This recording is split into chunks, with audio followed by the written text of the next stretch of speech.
Dragi prijatelji, dobrodošli u novi video u kojem imamo 3 teme. Prva tema ovog videa je završna montaža plinskih amortizera na krovnom prozoru, odnosno krovnoj kupoli. Plinski amortizeri bitan su faktor za funkcionalnost krovnih prozora, omogućavaju lakše otvaranje, zatvaranje i sigurno držanje prozora u otvorenom položaju.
Druga tema je gletanje unutarnjih zidova i stropova.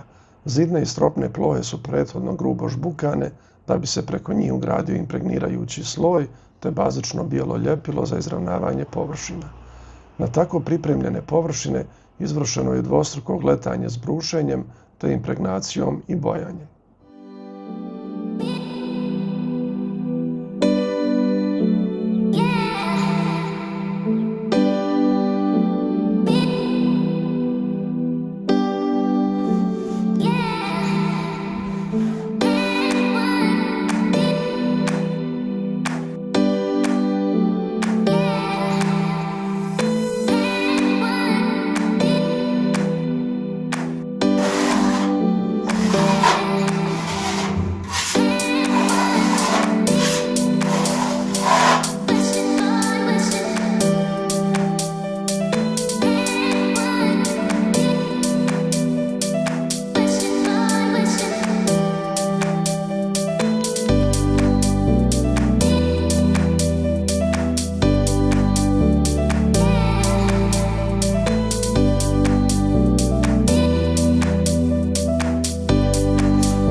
I završna tema je bojanje fasadnog sloja antracit vlaknastom bojom, dakle RAL 7016.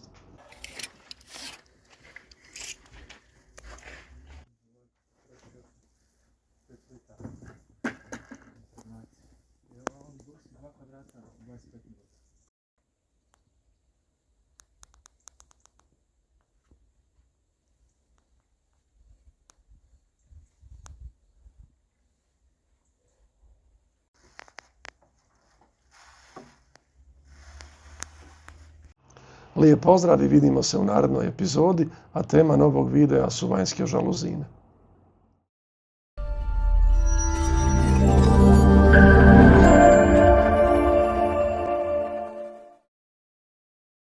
Do Pule, evo, ali šta radiš?